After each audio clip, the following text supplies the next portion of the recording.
Okay, folks, so for this one here, I'm opening a new TinkerCAD.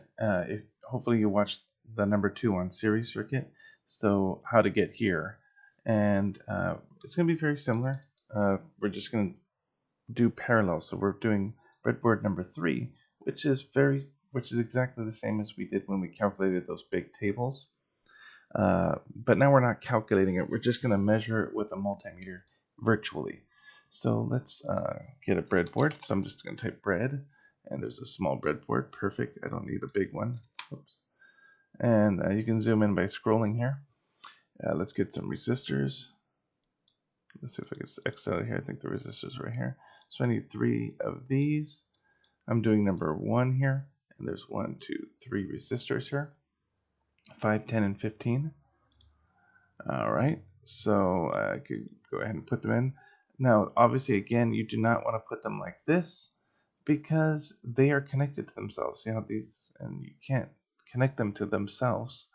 So you can do it like this. So these are all connected over here, and these are connected over here, and they're separate. In fact, for parallel, that actually makes a lot of sense. So let's actually do that. Let's separate them a little bit so we have a little bit of wiggle room here. And let's go ahead and put the right amount of resistance. The first one is 5 ohms. Get rid of that kilo there, and let's make it 5. And this one, get rid of that kilo, and let's make it 15. And this one, oh wait, was it 10? No, it was 10. 5, 10, and 15. Here, let's change that to 5, 10. And this one, 15. And make sure we are not 15 kilo, but 15 just regular ohms. All right, and let's get a power supply. Same one we used last time. Oops. There we go. I don't know what I clicked there. Power supply. There we go. That's going to power our circuit. And we'll need some meters in a minute. But let's go ahead and connect this first. Let's get the right voltage. It's a 1.5, so it's not much here. So 1.5 and 5 amps. That's fine. It's not going to give 5 amps of current, but, or I don't think it will. So let's go ahead and power up like we did before. There we go. The negative and the positive. There we go. All right, so they're powered up. And let's look what's going on here. So the positive connects to all the resistors, and the negative connects to all the resistors. So technically, we take this positive, and we can connect it, let's say, here. We can connect it here, but I'm going to do it over here just to look nice and neat. And that positive is right here. And it connects to this resistor, but it also connects from here to this resistor. See? So the positive just keeps going. It will go here, but it's also going to go here. And we also want it to go here. So we can go from here to here. We can go from here to here. Or we can do from here to here. Doesn't matter which one. All right, so that's all the positives are connected. Now let's connect all the negatives. And there. Let's connect the negative to that one. Then connect the negative to the next one. And connect the negative to the next one. And if I push play, the start simulation here, we should get 1.5 volts. And it looks like it's 550 milliamps or 0.550 amps, if you want to write it that way as well. But look, they want to know the total current, which I do have technically, even without a meter.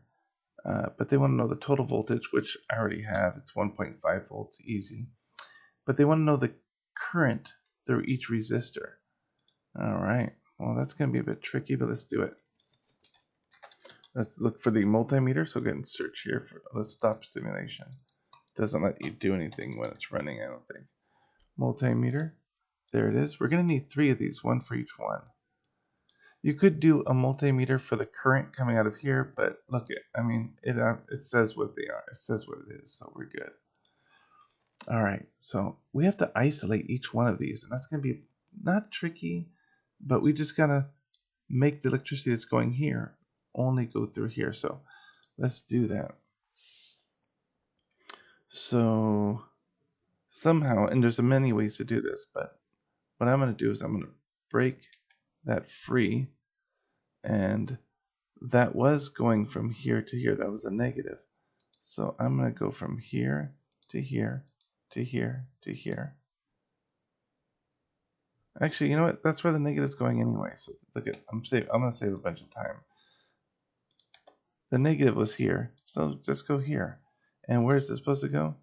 It goes here. There we go. Now let's delete this one because I don't want it to leak over to here. This way, only the current going through here. The negative is going to go through here, then it goes to this guy. It cannot spread to here, but negative will go there. We're going to go through this next one.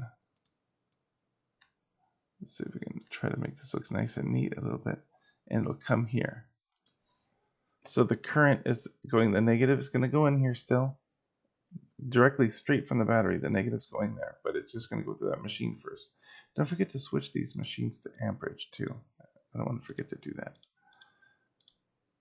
And then this last one right here, let's go ahead and do that. Negative is going to go here. Then it's allowed to go here. So the negative is still going here directly. It's just going to go through here, my machine first. Push play. And please note Kirchhoff's current law, which is for parallel, says that this current through here, and the current through here, and the current through here, all added up should equal the main current coming out of the power supply. And it does. This plus this plus this equals that. So we're good.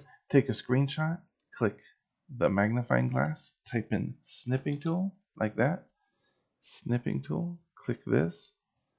And I still have the old one up. Let's go ahead and delete that. How do I delete that? Oh, just click new. That'll do it. So I click new and get a new one. And make sure you include all the stuff, at least all this, and then put your name. Look for your mouse. I have two screens, so my mouse is always hard to find. Plus this thing. Oops, there it is. Go ahead and type your name or write your name. And click copy. And then you could just go ahead and insert this in your work. For example, if this is your work here, just go ahead and click here and say, right click and say paste, and it should paste your work. And that's number one. And it has all the currents, has the main voltage, has the main current. And that's all we need to do for all your problems today.